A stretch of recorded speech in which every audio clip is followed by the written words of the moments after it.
चलिए शुरू करते हैं आज की क्लास। तो आज है हमारी सेकंड क्लास, कल थी पहली क्लास। अब सेकंड क्लास में मैंने कल से जो पढ़ा है उसी से आगे बढ़ा रहा हूं, ठीक है। तो आज भी हम क्या पढ़ने वाले हैं, बेसिक चीजें पढ़ने वाले हैं, लेकिन बेसिक में थोड़ा सा और अपग्रेड करते हैं कि हम बटा बटी फ्रैक्शन को हम कैसे यूज कर सकते हैं। अगर किसी सवाल में हम चाहें कि फ्रैक्शन यूज नहीं करें, मतलब बटा बटी नहीं यूज करें, तो आप उसे सिंपल संख्या में कन्वर्ट कैसे कर सकते हो। तो आज हम समझेंगे इस क्लास में ये वाले ट्रिक जो है वो। चलो शुरू करता हूं, अब और बातें नहीं, तो शुरू करते हैं आज का पहला सवाल।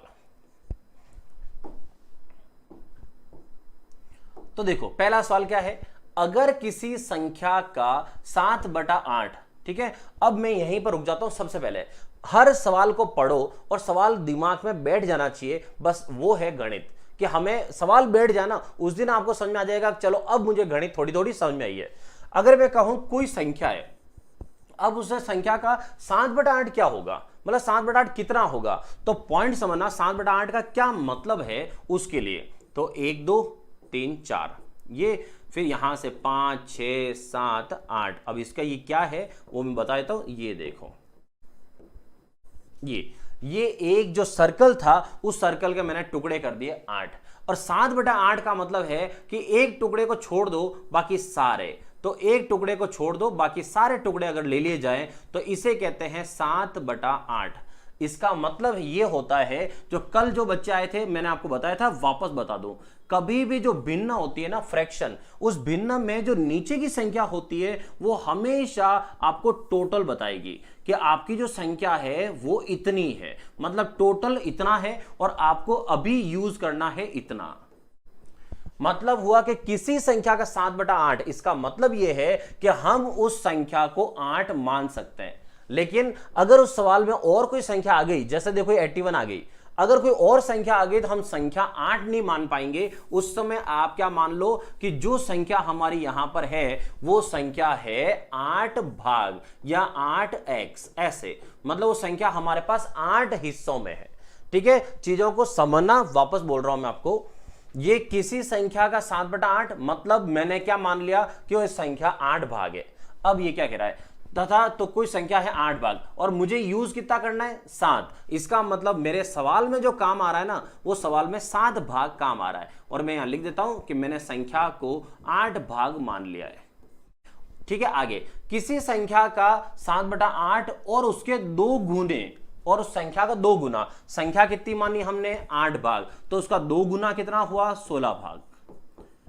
ये 16 भाग के बीच 81 का अंतर हो, तो के बीच में 81 का अंतर हो, मतलब यह है कि एक संख्या का दुगुना मतलब 16 हिस्से हैं और उसके 7/8 का मतलब है उसके 7 हिस्से हैं। इन दोनों में जो अंतर है वो 81 का है। अब 16 भाग और 7 भाग का अंतर कितने भाग हुआ दोस्तों, 9 भाग, और 9 भाग का जो अंतर है वो अंतर है 81। तो एक भाग का मतलब कितना हुआ, तो 9 भाग 81, तो एक भाग का मतलब 81/9, मतलब हो गया 9। अब वो पूछा है बताओ वो संख्या क्या है, हमने वो संख्या कितनी मानी थी 8 भाग, तो एक भाग का मतलब हुआ 9, तो 8 भाग का मतलब हुआ 8 × 9, वो है 72। एक तरीका हुआ ये कि आप इस सवाल को अगर फ्रैक्शन बटा बटी में नहीं करना चाहो तो बटा बटी को चेंज करके आप ऐसे कर सकते हो, अगर इधर से करना चाहो तो। अब कुछ बच्चे बोलेंगे सर हम शुरू से कुछ और दूसरा एक्स वाला मेथड पढ़ रहे तो इधर से नहीं जाए तो मैं आपको कभी भी फोर्स नहीं करूंगा कि इधर ही जाओ। अपन दूसरा तरीका लेते हैं कि अगर ये नहीं करते तो दूसरा तरीका इसका क्या होता है, ठीक है। चलो तो दूसरा तरीका लेते हैं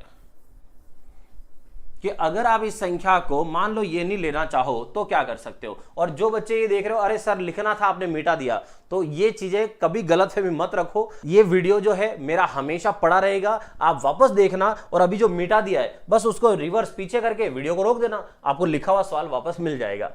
चलो अब आता हूं, मैं किसी संख्या को क्या मान लेता हूं x, जो आप शुरू से स्कूलों में करते आए होंगे। तो किसी संख्या को मान लिया x, किसी संख्या का 7/8, ये 7/8, और उसके 2 गुने, किसके 2 गुने, संख्या के, तो संख्या का 2 गुना मतलब हो गया 2x, के बीच का अंतर 81 है, मतलब इसके और इसके बीच का जो अंतर है वो 81 है। और हमेशा ध्यान रखो संख्या का 2 गुना तो बड़ा ये होगा, तो बड़े वाले को कहां लिखेंगे, आगे लिखेंगे, तो बड़ा वाला 2x आगे, इसको सिंपल करो तो इसका इससे गुणा होगा, तो 7 का x से गुणा हुआ कितना हुआ 7x, 7x बटा 8 और अंतर मतलब माइनस बराबर कितना हुआ 81, ये 81। अब क्या करेंगे, एक संख्या बटाबटी की है और एक सिंगल है, तो एक बटाबटी की संख्या हो तो एलसीएम लेंगे। 8 का 2 से गुणा कराओ तो 8 2 जा 16, 8 दूना 16, तो ये आया 16x माइनस इधर है कितना 7x बटा में कितना हुआ 8 इक्वल टू 81। 16 में से 7 गया तो 16 में से 7 गया तो कितना आया 9x, फिर बटा में कितना है 8 और इक्वल में कितना है 81। ठीक है, ये फिर हमें क्या निकालना है x का मान, तो x का मान निकालेंगे, तो x का मान निकालें, इधर की संख्या नीचे वाली ऊपर, ऊपर वाली नीचे 81 और नेक्स्ट मल्टीप्लाई करें तो 8/9 और 9 से 81 9 टाइम और 9 मल्टीप्लाई 8 कितना हुआ 72। इसका मतलब इस सवाल का आंसर कितना है 72 है। ठीक है, तो यहां से ये होता है। अभी रीजनिंग पढ़ा रहा था तो उसमें हिल्सा क्या है मैं वो बच्चों को बता रहा था कि हिल्सा एक मछली होती है। ठीक है, चलो आया तो वापस सवाल क्या है, किसी संख्या के 1/3। ठीक है, तो किसी संख्या, अगर आप संख्या को कुछ और नहीं मानना चाहो, जो बच्चे बटाबटी की संख्या को हटाना चाहे उनके लिए भी मेरे पास तरीका है, जो नहीं हटाना चाहे x से करना चाहे वो भी कर सकते हो। तो मैं बिना यहां पर x वाले करता हूं।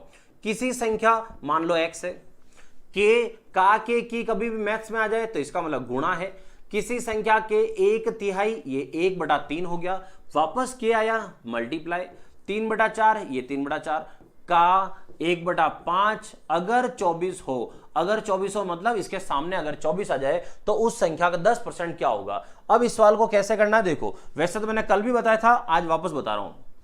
कभी भी अगर संख्या गुणा में लिखी है तो ऊपर नीचे काट सकते हो, चाहो तो बराबर से बराबर भी काट सकते हो। तो अभी ऊपर नीचे कट रही है तो फालतू यहीं काट देते, आगे क्यों छोड़े इसके लिए। अब x का मान निकालना है तो इधर की संख्या हम उधर भेजेंगे, तो ये संख्या उधर कहां जाएगी ऊपर, तो x बराबर देखो क्या हो जाएगा 24 उधर पहले से है, 4 उधर जाएगा ऊपर, 5 ऊपर जाएगा। सवाल वाला क्या कह रहा है इसका 10% निकालो। तो दोस्तों यहां पर ध्यान देना, बहुत सारे बच्चे क्या करेंगे पहले इनका गुणा करेंगे, गुणा करके वैल्यू लाएंगे फिर उसका 10% निकालेंगे। आप ऐसा मत करना, आपको x निकालना था तो x ये गुणा करने से आ ही जाएगा, तो निकालने की जरूरत क्या है, वो 10% की डिमांड कर रहा है 10% निकालो। तो आप क्या करोगे, जो यहां लिखा है इस संख्या का 10% मतलब 10/100, 10% ज्ञात करो, वहीं पर चिपका दो साथ में ही 10/100 ताकि काटने में और आसानी हो जाएगी। तो अब इन्हें काट लेते हैं, कितना आता है देखो, तो 0 से 0 कट गया, 5 से 10 कितनी बार 2 बार कट गया, और 2 से 4 कितनी बार 2 बार, और 24 × 2 कितना हो गया 48। मतलब इस सवाल का आंसर कितना है 48 48 है। चलो बढ़े आगे, नेक्स्ट देखो अगला सवाल। ठीक है, आगे जाके 2-3 सवाल ऐसे और आएंगे, फिर आपके फ्रैक्शन का काम हो जाए, फिर हम आगे बढ़ जाएंगे। तो यदि आगे है किसी संख्या वापस वही x है, किसी संख्या का 4/9 के वापस मल्टीप्लाई, 1/3 1/3 का मल्टीप्लाई, 3/7 भाग 12 हो, मतलब इसका आंसर 12 हो जाए तो वह संख्या क्या है। तो वह संख्या क्या है, तो यहीं से काट देते हैं। तो देखो 3 ऊपर 3 नीचे कट गया। अब देखो यहां 4 से नीचे कोई कट रहा है, नहीं कट रहा है। कभी भी संख्याएं गुणा में चल रही हो और सामने बराबर के उधर कोई बैठा हुआ हो तो इधर से उधर काट दिया करो। ऊपर से ऊपर संख्या कटती है तो काट दो, क्योंकि ऊपर से ऊपर संख्या काट सकते हो। तो 4 से 12 कितनी बार 3 बार, ये कट गया।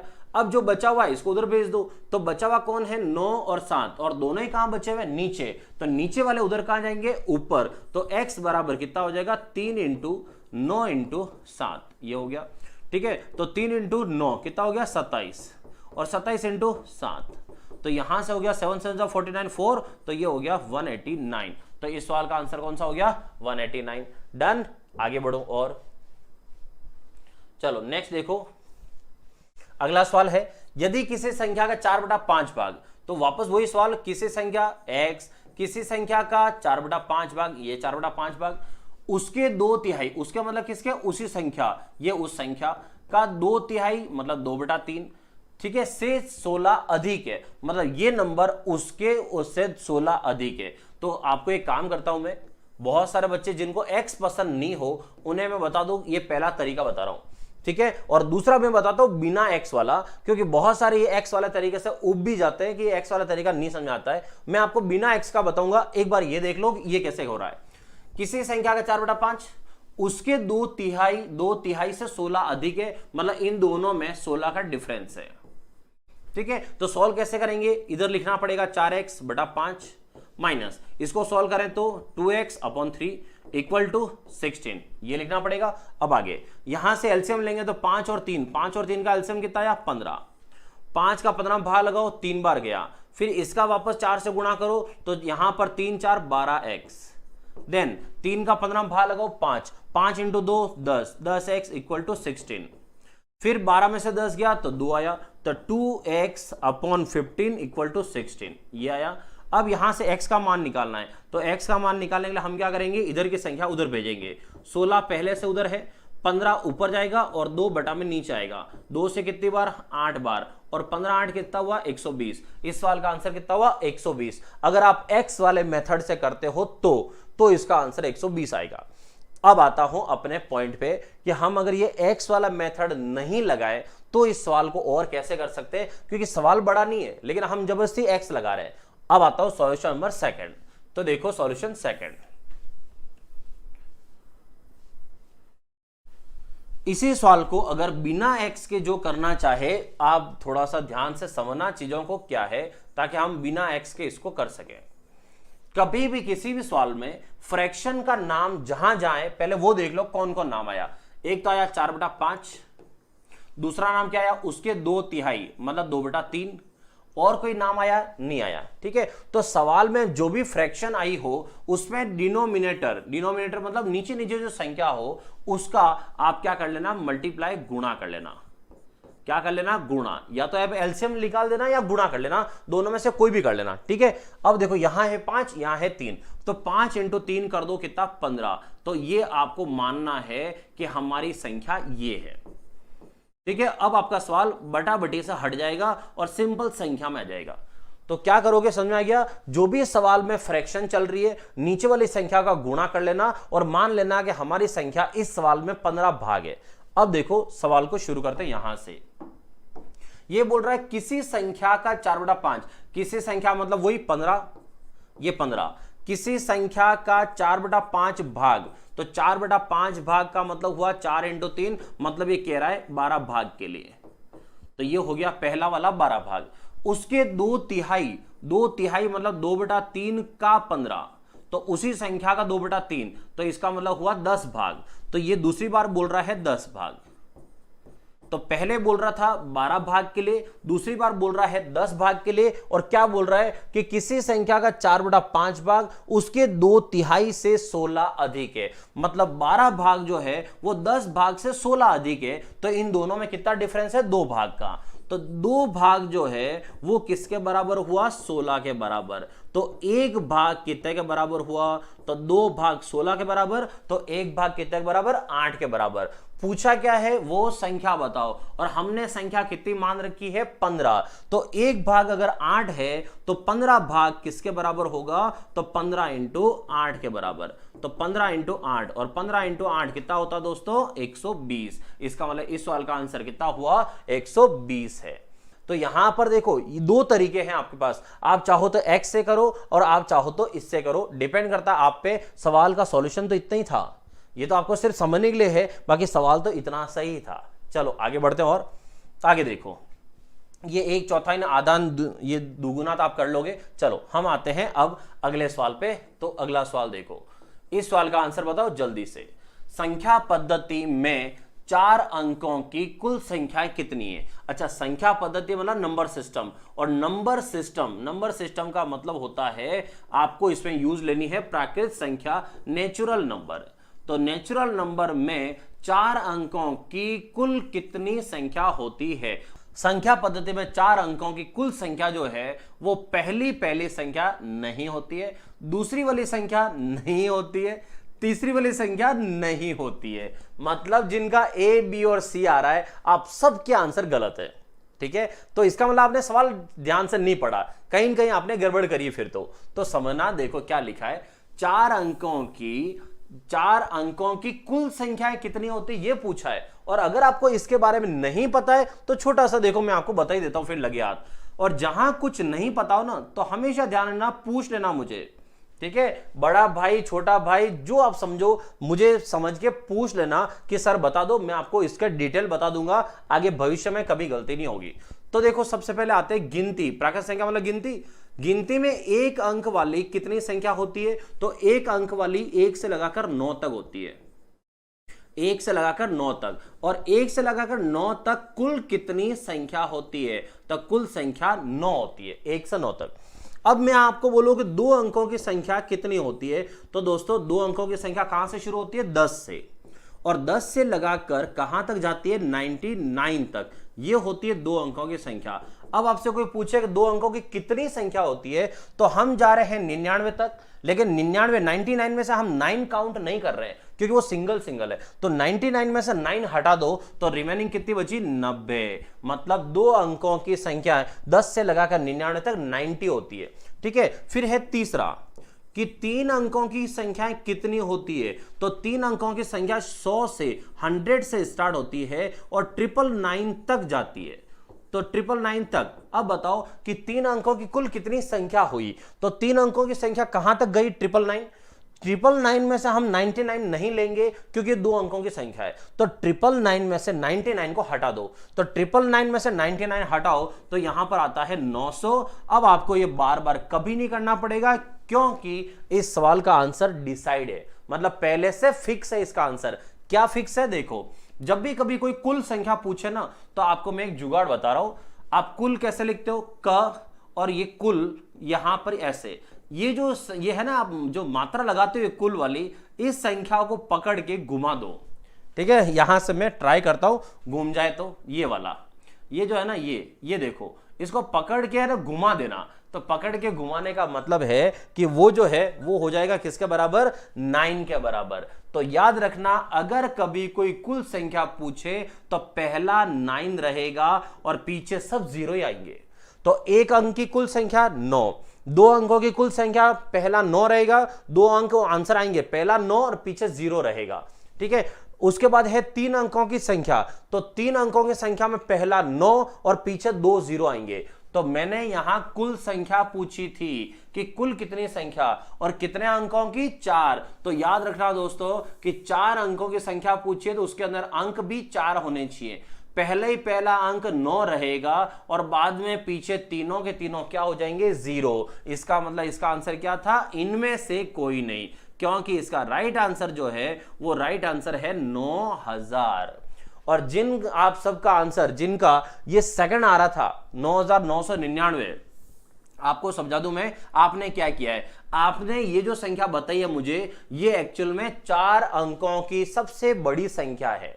वो 4 अंकों की सबसे बड़ी संख्या है। तो दोस्तों देखो, यहां पर कभी भी आपसे पूछे सबसे छोटी संख्या बताओ, तो कभी भी सबसे छोटी संख्या बतानी हो तो पहला 1 रहता है, बाद में 0 0 आता है।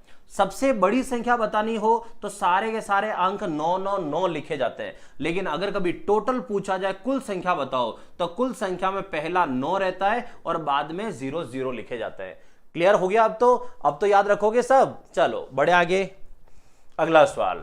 अब देखो ये सवाल कैसे पढ़ना है, क्योंकि आंसर देखो बाकी किसी का नहीं आ रहा है। तो सबसे पहले चीजें समझना कि क्या लिखा है। वह कौन सी संख्या है जिसको अपने में ही 20 बार जोड़ने से, अपने में 20 बार जोड़ रहे हो, इसका मतलब क्या वो समझ जाओ आप।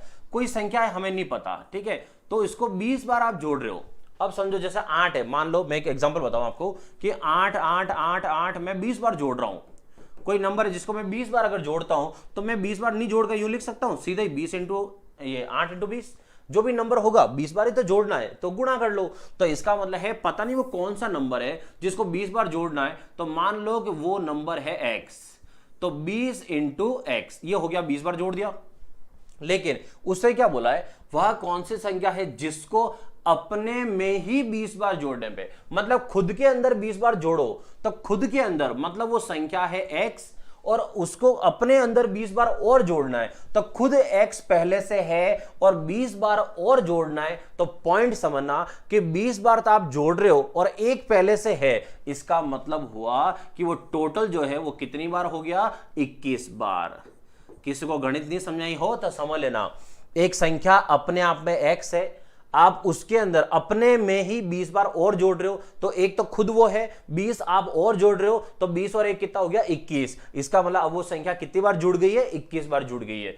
और जोड़ने से परिणाम कितना आता है, 861 आता है। तो यहां पर x का मान क्या होगा, तो 861/21। यहां 21 से भाग लगाओ 4 बार, ये हो गया 84। 84 के बाद 2 और 1 21 बचा, 21 का मतलब एक बार। तो यहां से इसका राइट आंसर जो है वो कितना है, 41। चलो आगे बढ़ते हैं और अगला सवाल देखो। चलो नेक्स्ट सवाल है 49587 में 5 के स्थानीय मान मतलब प्लेस वैल्यू, और जातीय मान मतलब फेस वैल्यू में कितना अंतर है। तो place value and face value में कितना अंतर है, डिफरेंस ये बताया। तो आपको बताना है स्थानीय मान किसे कहते हैं और जातीय मान किसे कहते हैं। तो दोस्तों देखो, जैसे स्थानीय मान का मतलब है आपके घर का एड्रेस, ठीक है। अब जैसे यहां से मैं आपको एग्जांपल बताऊं एक, तो देखो एक व्यक्ति है जिसका एक घर यहां पर है और एक घर यहां पर है। अब ये पूरी गली है यहां से, तो उसका एक घर यहां है, तो मान लो इस घर का नंबर अगर 6 हो तो यहां दूसरे मकान और होंगे बीच में, और मान लो इस मकान का नंबर 11 हो। तो देखो इस घर का एड्रेस 6 है, इस घर का एड्रेस 11 है, लेकिन उस दोनों घर का ओनर मालिक तो एक ही है। इसका मतलब ये होता है कि एक ही वैल्यू का मतलब कोई वैल्यू अगर अलग अलग जगह आती है तो उसका स्थानीय मान अलग अलग होता है। वैल्यू भले ही वही है लेकिन अलग अलग जगह आएगी तो स्थानीय मान अलग अलग होता है। लेकिन क्या उस व्यक्ति जिसके मकान है, क्या उसकी जाति अलग अलग हो जाएगी क्या? तो अगर वो यहां पर अपने लिखता है कि मैं यहां शर्मा हूं, तो अगर वो शर्मा यहां लिखता है तो घर तो उसका ये भी वही है, तो इसका मतलब यहां पर भी क्या होगा, शर्मे होगा। इसका मतलब उसकी जाति चेंज नहीं होती है। तो मतलब क्या है, स्थानीय मान जाति मान क्या होते हैं, मतलब ये है कि कौन सा स्थान है और जाति क्या है, मतलब कौन सा नंबर पूछा है। तो मैं आपको बताता हूं यहां पर क्या है। हम इस नंबर को क्या बोलते हैं, 49,587। तो स्थानीय मान क्या होता है दोस्तों, अगर मैं 5 का स्थानीय मान पूछूं कि ये मकान है, तो जो नंबर है वो लिख दो और उसके बाद में 0 डाल दो। तो ये 2 अंक है तो 2 0 डाल दो, मतलब 5 का स्थानीय मान 500 हुआ। फिर क्या बोल रहा है, स्थानीय मान जाति मान। अब 5 का जाति मान क्या हुआ, तो दोस्तों समझो 5 की जाति क्या हुई। तो भाई किसी का आप बोल रहे हो वो तो शर्मा जी है, और फिर उनसे पूछो आपकी जाति क्या है, तो उन्होंने नाम पहले से रखा हुआ है कि शर्मा है। इसका मतलब है कि जो नंबर पूछा जाए उसका जाति मान वही होता है। मतलब 5 का जाति मान 5, 8 का जाति मान 8, तो इसका मतलब है 5 का जाति मान 5 ही है। तो 500 तो है स्थानीय मान, 5 है जातीय मान, तो 500 माइनस 5, तो 500 माइनस 5 कितना हुआ, 495। तो इस सवाल का आंसर कौन सा हुआ, फर्स्ट वाला 495। क्लियर। चलो नेक्स्ट देखो, 0 का स्थानीय मान क्या होगा। तो 273045 है 0 का स्थानीय मान, ये रहा 0 स्थानीय मान, तो ये 0 यहां है। अभी स्थानीय मान आपको मैं बताया कि उसके बाद जो भी नंबर हो उनके लिए 0 0 लगा दो। तो इसका मतलब इसके बाद 2 अंक है तो दोनों 0 0 लगा दो। इसका मतलब 3 बार 0। अब आप 3 बार 0 लिखो या 1 बार 0 लिखो, बात एक ही है। तो याद रखना 0 का स्थानीय मान और 0 का जातीय मान हमेशा सेम होता है और वो 0 होता है। 0 का स्थानीय मान और जातीय मान हमेशा क्या होता है, 0 होता है। तो आंसर कौन सा हुआ, बी वाला। डन। चलो आगे बढ़ते हैं और नेक्स्ट देखो, ये बहुत अच्छा सवाल है वापस, ठीक है। तो इस सवाल का आंसर बताओ। तो अब देखो सवाल क्या है, मैं आपको समझा देता हूं। तो पहले छोटा सा बेसिक सा समझाता हूं ताकि आप सबको क्लियर हो जाए इसका आंसर क्या है। और जो कुछ बच्चे ऐसे हैं जिन्होंने सही आंसर दिया और बाद में लोगों के बहकाव में आकर उन्होंने अपना आंसर चेंज कर दिया और गलत कर दिया, समझने वाले समझ चुके होंगे। अब आता हूं क्या है सवाल। देखो अगर आपको कभी बोले ना, जैसे देखो 24 24 24 ऐसे ये सवाल आए और बोले कि किसका गुणक है, तो वो क्या कहना चाह रहा है। पहले तो हमें सवाल तो समझना है वो क्या कह रहा है। तो सवाल सीखना, मैं आपको पूरा सवाल समझाता हूं अच्छे से। जब भी ऐसा सवाल आएगा किसका गुणक है, किसका मल्टीपल है, तो यहां हमेशा कोई न कोई नंबर रिपीट होगा ही होगा। आपको क्या करना था, आपको सिर्फ ये करना है कि उस नंबर के अंदर आपको लगाना है भाग। किसका भाग? जो रिपीट हो रहा है, जो रिपीट हो रहा है उसी का ही भाग लगाना है। मतलब 24 24 24 पे 24 का ही भाग लगाना है और बताना है कि आंसर क्या आएगा। तो देखो 24 का 24 में भाग लगाओ, एक बार गया, 24 से 24 खत्म, फिर ऊपर से कितना आया 2, फिर भाग गया नहीं, हमने और उतारा 4, अब भाग जाएगा। दो संख्या एक साथ उतारने पर हम क्या लगाते हैं? 0। अब यहां पर 24 का 24 में भाग गया कितनी बार? एक बार, फिर वापस ऊपर से उतारा 2, भाग नहीं गया, फिर उतारा 4, तो इसका मतलब दो संख्या एक साथ उतारी, वापस 0, फिर भाग कितनी बार गया? एक बार, इसका मतलब यहां पर आंसर आया 10101, लेकिन यह आंसर इसका है 24 24 24 का। अब आपको मैंने बोला था 576 576 576 576 किसका गुणक है, तो आपको भाग लगाना था 576 का। तो 576 का भाग लगाओ, तो 576 में गया कितनी बार? एक बार, खत्म। अब क्या करोगे? ऊपर से नंबर उतारो, तो ऊपर से नंबर कितना आया? 5। अब यहां से भाग नहीं जा रहा था, आप उतारोगे 7, लेकिन अभी भी भाग नहीं जा रहा है। अब आप ऊपर से क्या लाओगे? 6। आपने क्या किया? दो संख्या सीधी ऊपर से उतार दी, तो इसका मतलब आप 0 कितनी बार लगाओगे? 2 बार। और अब 576 का 576 में भाग लगाओ, कितनी बार भाग जाएगा? एक बार।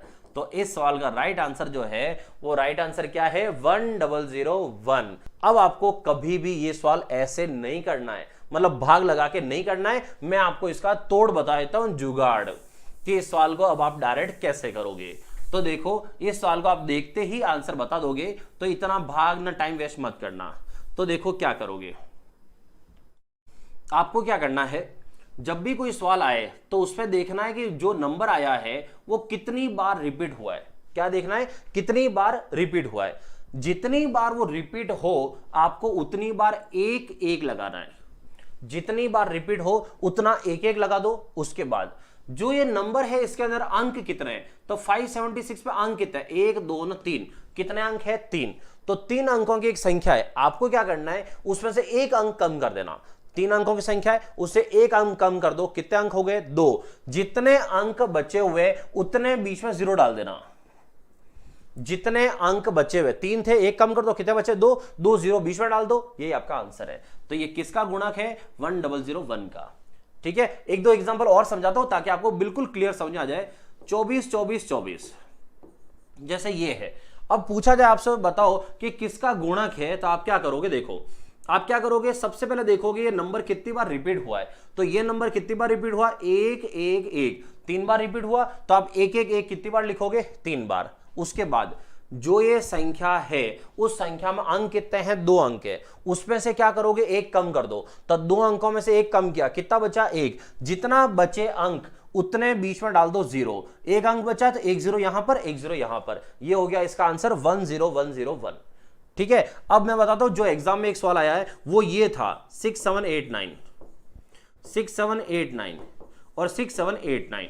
उन्होंने पूछा था किसका गुणक है। चलो अब देखो, अब आप क्या ऐसे भाग लगाने बैठोगे? नहीं, तो आपको इसका तोड़ आना चाहिए कि इस सवाल को डायरेक्ट कैसे किया जाता है। तो किसका गुणक है अब करके देखो। 6789 6789 6789 कितनी बार रिपीट हुआ? 3 बार। तो 3 बार रिपीट हुआ तो क्या करो? 3 बार एक एक एक लगा दो। क्लियर सबको? उसके बाद इस नंबर के अंदर कितने अंक है? तो 6789 में टोटल कितने अंक है? 4 अंक है। आपको क्या करना था? एक अंक कम करना था, तो 4 में से एक कम करो। कितने अंक बचे? 3। तो 3 अंक बचे, तो आप बीच में कितने लगाओगे? 3 0। ये 3 0 यहां पर और 3 0 यहां पर, तो आंसर क्या हुआ? 100001 क्लियर सबको? अब किसी को आंसर में दिक्कत नहीं होनी चाहिए। क्लियर हो गया? ये कहलाता है किसका गुणक है। डन? बढ़े आगे, चलो अगला सवाल देखो। अब क्या लिखा है? एक संख्या का वर्ग उस संख्या के दुगुने से 8 अधिक है, तो संख्या क्या है? ये तो सवाल आई थिंक आप कोई भी सिंपल एक्स करो या जैसे भी करो आप आराम से कर ही सकते हो। तो बताओ, एक संख्या का वर्ग है, ठीक है। अब ऐसा सवाल कभी आ जाए ना और इसके ऑप्शन चेक करो आप। ऑप्शन क्या है? 4 5 6 7। ऐसे सवाल आप ऑप्शन से कर लो तो भी ज्यादा हो जाएंगे इजी से, क्योंकि इधर अगर जाओगे किसी संख्या का वर्ग, कोई संख्या x, उसका वर्ग मतलब स्क्वायर, उस संख्या मतलब वापस वही x, उस संख्या के दुगुने मतलब 2x, दुगुने से 8 अधिक है, तो संख्या का जो वर्ग है उसके दुगुने से 8 ज्यादा है, अधिक है। तो अधिक का मतलब है इसमें और इसमें कितना अंतर है, 8 का अंतर है, तो ये 8 का अंतर है। अब यहां से गणित, जिनको बेसिक गणित समझना है, अब याद रखना A to Z, जिसे हम कहते हैं वेरिएबल, चर, A to Z में से अगर कोई भी आ जाए उसमें एक के ऊपर स्क्वायर लगा हुआ हो और एक डायरेक्ट हो, स्क्वायर नहीं हो, एक ही सवाल में एक के ऊपर स्क्वायर लगा हुआ और एक सिंगल हो, तो समझ जाना आप द्विघात समीकरण में जा चुके हो, मतलब क्वाड्रेटिक इक्वेशन में जा चुके हो। तो ये क्वाड्रेटिक इक्वेशन है, द्विघात समीकरण। फिर इसको सॉल्व कैसे करते हैं, एक्स स्क्वायर माइनस 2x, वो 8 इधर आएगा तो माइनस का 8 होगा, फिर बराबर 0, ऐसे। इससे अच्छा अगर आपको द्विघात समीकरण नहीं समझ आए तो आप फिर ऑप्शन से सवाल किया करो उधर से, वरना यहां से मैं बताता हूं द्विघात समीकरण सिर्फ कहने के लिए बहुत बड़े हैं। आपको क्या करना है, बस ये इक्वेशन ही लिखनी है, उसके बाद तो आंसर डायरेक्ट है, मतलब इसके बाद कुछ नहीं सॉल्व करना है। आंसर कैसे आएगा मैं कुछ तरीके बताता हूं। देखो यहां फर्स्ट में कोई संख्या है क्या एक्स स्क्वायर के साथ, नहीं है, तो यहां पर फर्स्ट और थर्ड का हम गुणा करते हैं, तो थर्ड पे नंबर कितना बैठा हुआ है, 8। आपको क्या करना है, इसके करने हैं टुकड़े, क्या करने हैं, इसके टुकड़े, और टुकड़े करने हैं। तो यहां पर ये ध्यान ना, ये आगे क्या लगा हुआ है, माइनस, ये माइनस आपको बताता है कि यहां के जो 2 टुकड़े आएंगे वो आप घटाओगे। ये माइनस क्या कहता है, जो भी 2 टुकड़े आएंगे उनको आप घटाओगे, और घटा के कितना आना चाहिए वो आपको यहां दिखेगा, ये वाला। तो एक तो आप घटाओगे, वो चिन्ह बता देगा, अगर ये चिन्ह प्लस होता तो वो बोलता कि आपको जोड़ना पड़ेगा, तो घटाना है, तो पहले तो 8 के टुकड़े करो, 4 और 2, अब माइनस लगा हुआ मतलब वो कह रहा है घटाओ, और घटा के कितना लेके आओ, 2 लेके आओ, तो 4 में से 2 घटाओ, 2 आएगा, बिल्कुल आएगा। तो क्या करना है, तो देखो यहां पर जो चिन्ह ये आता है ना, ये मैं लिख देता हूं, ये जो चिन्ह है ये हमेशा बड़ी संख्या का रखना आप, ठीक है। ये चिन्ह किसका रहेगा, हमेशा बड़ी संख्या का रहेगा। इसका मतलब है इसके आगे क्या लगाएंगे, माइनस, और यहां पर क्या लगाएंगे, प्लस। आपको इसके क्या करना है, टुकड़े करना है, ठीक है। टुकड़े करके अब आगे, तो यहां से हम आगे जाएंगे, तो अब फाइनल आंसर, अब फाइनल आंसर कैसे लिखेंगे, तो देखो फाइनल आंसर, तो फाइनल आंसर जो जाएंगे हम, उस फाइनल आंसर में मैं आपको बता दूं, आप चिन्ह को चेंज कर दो, तो चिन्ह बदल दो, चिन्ह बदल दो। तो यहां पर फाइनल आंसर में क्या करना है, जो आप ये टुकड़े लाए हो इनके चिन्ह बदल दो, तो जो माइनस का 4 है यहां, वो माइनस का 4 आपका हो जाएगा किसका, प्लस का 4, और जो प्लस का 2 है वो हो जाएगा माइनस का 2। और अगर आप कोई संख्या ले रहे हो तो संख्या में आपको माइनस नहीं लेना है, उस समय आपको संख्या कौन सी लेनी है, प्लस वाली। मतलब इस सवाल का जो राइट आंसर है वो कौन सा है, डी है। तो इसका राइट आंसर क्या है, डी। चलिए अब आगे देखते हैं, अगला सवाल क्या है, सबसे छोटी अभाज्य संख्या कौन सी है। तो सबसे छोटी अभाज्य संख्या, ये तो कुछ बताने की जरूरत ही नहीं है, सबसे छोटी अभाज्य संख्या क्या होती है, 2 होती है। चलो आगे बढ़ो, आगे क्या लिखा है, 2 अंकों का योग 25 है और उनका अंतर 13 है, तो इन अंकों का गुणनफल क्या होगा। ये आया है एक सीधा सीधा शॉर्ट तरीका वाला सवाल। तो ये है एक शॉर्ट तरीके से, मतलब देखते ही आंसर वाला सवाल। तो बताओ कौन सा है वो आंसर, 2 अंकों की संख्या, तो 2 अंकों का योग 25 और उनका अंतर 13, गलत है, ये मैं सही कर देता हूं, 2 संख्याओं का योग है, ठीक है। ये हमारे लिखने वाले भाई साहब ने गलत कर दिया है, 2 संख्याओं का योग 25। अब आते हैं इस सवाल का आंसर बताओ। तो दोस्तों देखो, मैं आपको एक जुगाड़ तरीका बताता हूं, कभी भी मैथ्स में ये बहुत काम आएगा, ध्यान रखना। कभी भी मैथ्स में ये जो लॉजिक आ जाए ना, 2 संख्याओं का योग और उनका अंतर, अच्छा ऐसा अंतर डिफरेंस लिखा हुआ है ये जरूरी नहीं है। कैसे, माता और पिता, जैसे मेरे मम्मी पापा की आयु का योग 80 वर्ष है, तो मम्मी और पापा की आयु का योग 80 वर्ष है, और पापा जो है मम्मी से 5 वर्ष बड़े, पापा मम्मी से 5 वर्ष बड़े, तो इसका मतलब ये आपको खुद समझना है कि पापा मम्मी से 5 साल बड़े, तो इसका मतलब कभी भी कोई भी आयु में बड़ा हो, छोटा हो, लंबाई में कम हो, ज्यादा हो, आपसे मेरे पास पैसे अधिक हो, कम हो, इन सब का मतलब मैथ्स में डिफरेंस होता है। कि मेरा भाई मुझसे 5 वर्ष बड़ा है, तो क्या मेरा भाई 5 वर्ष का है, नहीं, मेरा भाई मुझसे 5 वर्ष बड़ा है, मतलब उसकी आयु और मेरी आयु में 5 वर्ष का अंतर है। तो ऐसे सवाल कैसे करते हैं, इसका सीधा सीधा तरीका है, 2 तरीके हैं, मैं आपको बता देता हूं दोनों तरीके क्या है, और दोनों ही शॉर्ट तरीके, सीधे सीधे। तो पहला तरीका क्या है वो समझते हैं। तो देखो मैं आपको जुगाड़ बताता हूं, जैसे a और b 2 संख्या है, दो संख्या का टोटल कितना है 25, दो संख्या का अंतर। अब बच्चे क्या करेंगे, अंतर मतलब माइनस लिखेंगे, 13 करेंगे, फिर सॉल्व करेंगे। बस इस तरह की गड़बड़ आप मत कर देना, ठीक है। आप कभी ऐसा मत करना, ये सवाल मौखिक है, आप मौखिक है तो मौखिक ही करोगे। कैसे, यूं मान लो दो लड़के हैं, एक है ए नाम का, दूसरा है बी नाम का, ठीक है। मुझे इन दोनों को 25 रुपए देने हैं। सवाल को समझना क्या है, दो लड़के हैं ए और बी, मुझे इन दोनों को 25 रुपए देने, मतलब दोनों का टोटल 25 है। अब इनका अंतर है 13, मतलब यह हुआ कि ए जो है इस लड़के को मुझे 13 रुपए ज्यादा देने हैं। समझना बात को, मुझे इसको 13 रुपए ज्यादा देने। ये कह रहा है कि देखो 25 रुपए आप दे रहे हो ना, लेकिन मुझे 13 रुपए ज्यादा दोगे, तो मुझे मेरे पास देने तो 25 ही है। अब मैं 13 अगर इसको दे दूं तो मैं यहां लिख देता हूं भाई ये पकड़ तेरा 13 रुपए, तो 25 में से मेरा 13 रुपए तो खत्म हो गए, बचे कितने रुपए, 12 रुपए। क्लियर। अब 25 में से 13 गए, 12 रुपए बचे, तो इसका मतलब जो इसको ज्यादा देना था वो दे दिया। अब तो आधा आधा कर दो, तो 12 में से आधा आधा दोनों को दे दो, तो इसको भी आधा मिल गया और इसको भी आधा मिल गया। तो ये हुआ 13 + 6, मतलब ए का मान कितना आया 19 और बी का मान कितना आया 6। अब टोटल करके देखो 19 + 6 25 और 19 - 6 13। ये तो हुआ एक तरीका। अभी तो आगे आगे देखो होता है क्या।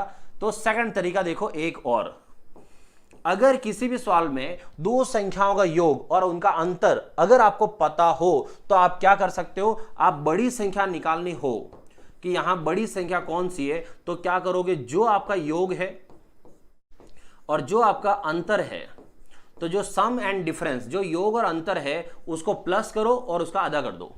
बड़ी संख्या निकालनी हो तो दोनों को जोड़ के आधा कर लो, और अगर आपको छोटी संख्या निकालनी हो तो बड़ी संख्या निकालनी तो जोड़ के आधा करो, और छोटी संख्या निकालनी है तो आप डिफरेंस करके फिर आधा करो, मतलब अंतर करके उसका आधा कर लो, आपको दोनों संख्या मिल जाएगी। कैसे, चलो अभी देख लेते हैं दोनों का आंसर।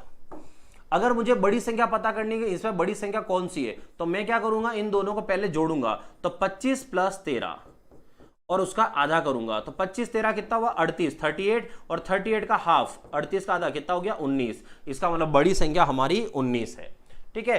अब आती है कि छोटी संख्या कौन सी है, तो क्या करूंगा, जो योग है उसमें से अंतर को हटा दूंगा और डिवाइड बाय 2, तो 12/2 और 12/2 से कितना आया 6। इसका मतलब यहां छोटी संख्या क्या है 6। तो आपके पास दो तरीके हैं, आप चाहो तो यहां से ये भी कर सकते हो और ये भी कर सकते हो, दोनों ही सही है।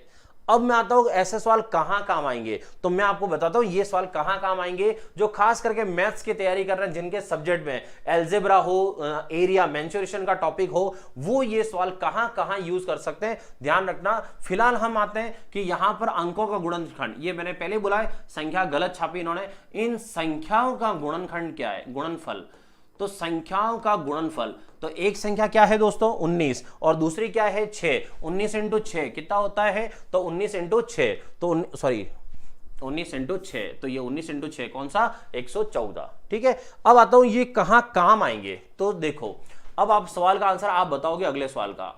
चलो अब देखो सवाल में क्या है, अब आते हैं यहां क्या है, माता और पिता, तो मम्मी और पापा की आयु का योग। तो दोस्तों एक चीज पहले से ध्यान रखो, मम्मी की आयु, पिता की आयु या हमारी आयु, जो एज है वो क्या है, एक संख्या है, एक नंबर ही तो है। तो इसका मतलब है कि मम्मी और पापा की जो भी आयु है उसका योग 86 वर्ष है। पापा 4 साल बड़े तो पिताजी कितने साल के हैं, तो मैंने आपको बोला था कि पिताजी अगर बड़े हैं तो बड़ी संख्या ज्ञात करनी है, और बड़ी संख्या ज्ञात करनी हो तो उसकी शॉर्ट ट्रिक क्या होगी, 86 योग और अंतर कितना है 4, उसको जोड़ के क्या कर दो आधा, तो ये हो गया कितना 90/2 कितना हो गया 45 ईयर। इसका मतलब पिताजी कितने साल के हैं 45 वर्ष के।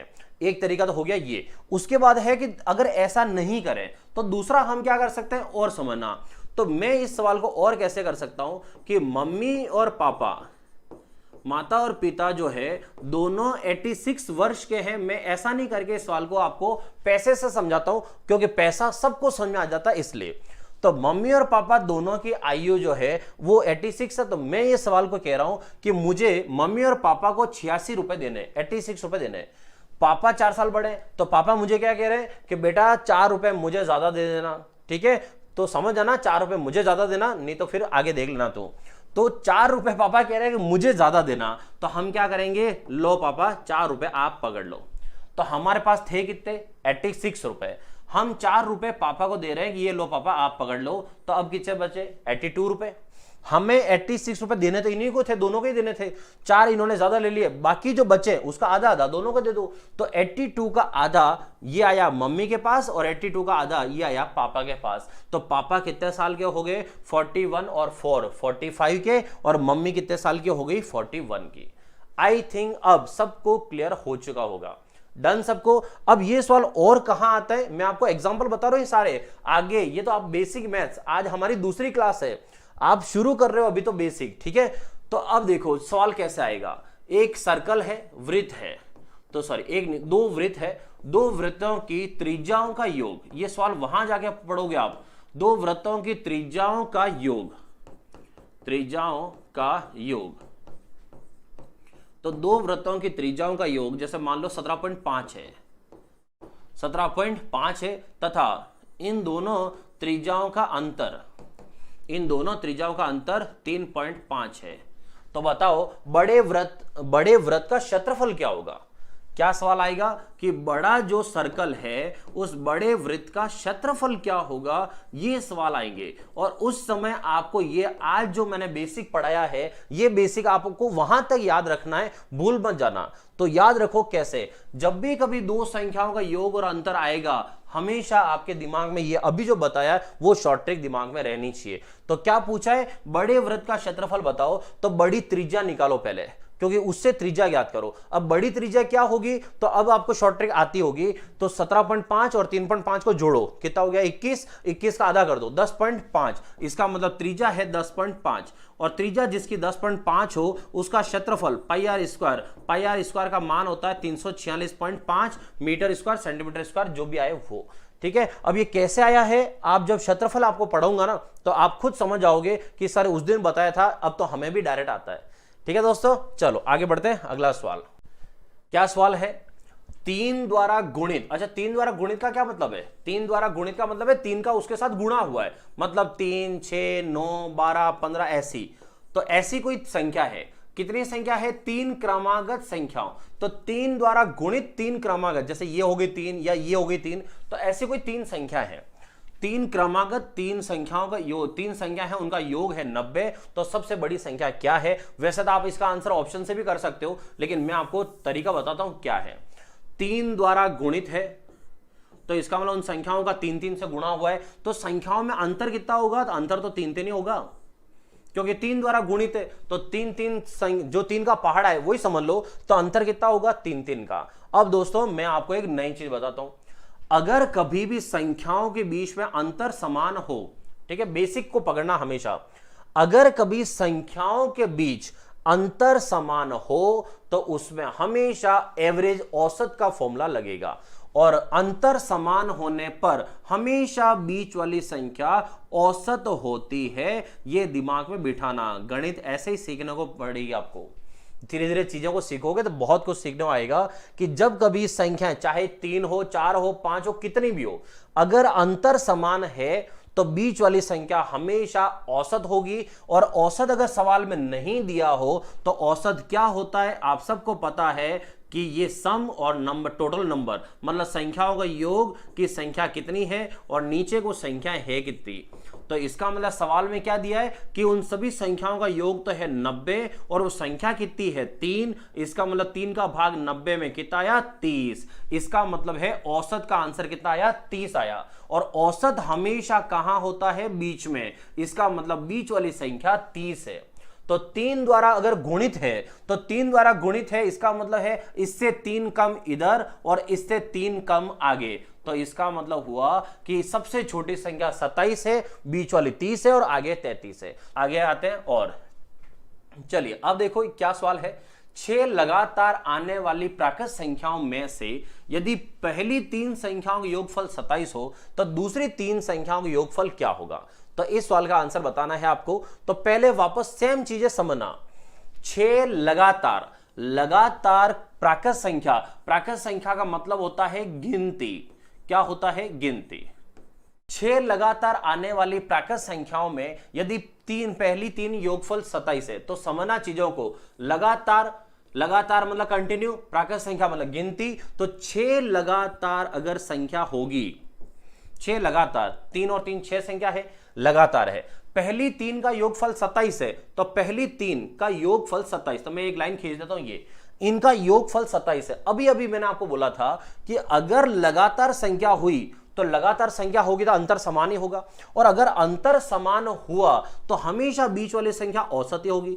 तो अगर अंतर समान हुआ तो हमेशा बीच वाली संख्या औसत होगी, और औसत का फॉर्मूला होता है राशियों का योग बटा राशियों की संख्या। इसका मतलब है कि बीच वाली संख्या 9 है। ये आपको डायरेक्ट समझ में आएगा कि संख्या कौन सी है। तो बीच वाली अगर 9 है और क्रमागत है मतलब रेगुलर, तो ये 10 है, तो फिर इसका मतलब ये 11 न 12 न 13 है। ये होगी संख्या आगे। अब वो क्या बोल रहा है, तो बताओ दूसरी 3 संख्याओं का योगफल क्या हुआ। तो दूसरी 3 मतलब बाकी जो 3 है इनका योगफल कितना हुआ, तो इनका योगफल कितना होगा, तो 10 10 10 और 6, इसका मतलब इसका योगफल कितना हुआ 36। तो आंसर आया 36। क्लियर सबको। चलो नेक्स्ट बढ़ो और आगे। आगे देखो इस सवाल को, ये सवाल जो है यहां पर बहुत सारे एक्स से करेंगे पता है मुझे। तो देखो एक आपको पहले मैं कुछ बेसिक और सिखाता हूं, समझना। जिसने भी गणित बनाई होगी ना, उन्होंने क्या किया होगा, जो मेरी सोच है कि उन्होंने ये चीजें कैसे समझी होगी। तो क्या है, पहले इसको बेसिक पकड़ लेना। आपकी बेसिक चीजें जिस दिन समझ आ गई ना उस दिन काम बहुत आसान हो जाएगा। ये 2 जो है मान लो इतनी बार जोड़ना पड़ा होगा, तो उन्होंने जोड़ के बाद एक नया आविष्कार किया होगा गुणा का, क्योंकि अब इतना बड़ा सवाल होगा तो उसको गुणा में कन्वर्ट किया है। तो क्यों किया है, क्योंकि सवाल बहुत बड़ा है। तो पॉइंट समझना मैं क्या समझाना जा रहा हूं आपको। 2 2 2 2 आ रहा है बार बार, कितनी बार, 1 2 3 4 5 6 7 8, 2 कितनी बार आ रहा है, 8 बार। तो इसको इतना लंबा नहीं लिखकर मैं सीधा लिख दूं कि 2 × 8, बात तो ही की है। तो इतना जो लंबा सवाल है वो इतना छोटे में कन्वर्ट हो गया। क्लियर। तो अब एक चीज समझना, 2 × 8 कभी भी 2 संख्याओं का जो गुणा होता है ना, वो एक्चुअल में क्या कहता है ये पॉइंट समझना। 2 × 8 का मतलब होता है कि ये 2 जो है ये 8 बार था जो जोड़ना था, जो आपने यहां गुणा में शॉर्ट में कर दिया है। तो 2 × 8 का मतलब 2 कितनी बार था, 8 बार था। या फिर मैं दूसरी भाषा में मतलब इसी को और कहूं तो इसमें मैं ये भी कह सकता हूं कि 8 8 2 बार था जिसे मुझे जोड़ना था, लेकिन मैंने उसको गुणा से कर लिया। तो गुणा क्या चीज होती है, ये पॉइंट समझना। ऐसा नहीं कुछ बड़ी चीज बता रहा हूं, ये आप सबको पता है, लेकिन कुछ समझने वाली चीज ये है कि गुणा का एक्चुअल मीनिंग क्या है। अब आ जाओ सवाल पे। सवाल क्या है, देखो एक लड़के से किसी निश्चित संख्या, कोई नंबर है हमें नहीं पता, ये मान लो जैसे x है, कोई भी नंबर, किसी निश्चित संख्या को 25 से गुणा करने को कहा कि आप इस संख्या को किससे गुणा करो, 25 से गुणा करो। तो अब पॉइंट समझना, मैंने जो अभी समझाया था, 25 से गुणा करने का मतलब क्या हुआ कि इस संख्या को 25 बार आपको जोड़ना था। ठीक है, आगे, परंतु उसने गलती से 52 से गुणा कर दिया, मतलब आगे पीछे कर दिया। तो उसने गलती से किससे गुणा कर दिया, 52 से, ऐसे गुणा कर दिया। तो उसका प्राप्तांक सही उत्तर से, जो सही उत्तर आना चाहिए था उससे 324 अधिक आया। तो बताओ वो संख्या क्या है। तो बेसिक समझने वाली जो चीज है वो क्या है कि भाई इस संख्या को 25 बार ही जोड़ना था, आपने उसको 52 बार जोड़ दिया है, तो ऑब्वियस सी बात है आंसर तो ज्यादा आएगी।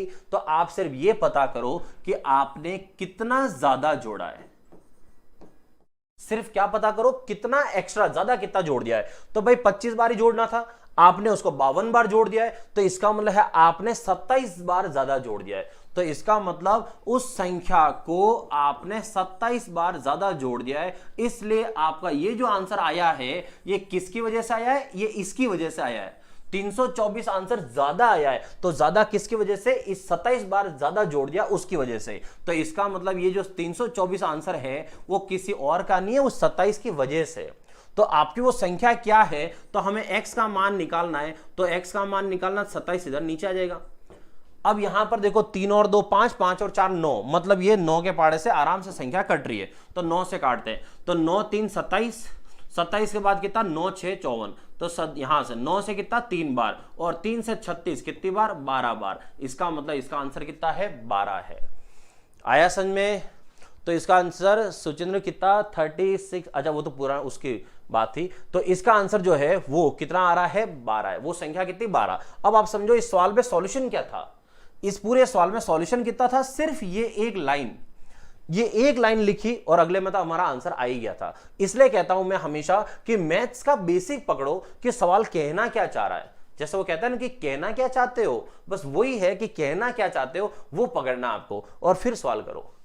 आई बात समझ में? ठीक है, तो आज की क्लास बस यहीं तक समाप्त करता हूं। अगर क्लास अच्छी लगी हो तो लाइक का बटन जरूर प्रेस कर देना और दूसरों को, अपने दोस्तों के साथ शेयर कर देना। मैथ्स और रीजनिंग पूरी कंप्लीट फ्री में पढ़ूंगा, आपसे कोई पैसा वसूल नहीं करेंगे। ठीक है, चलो।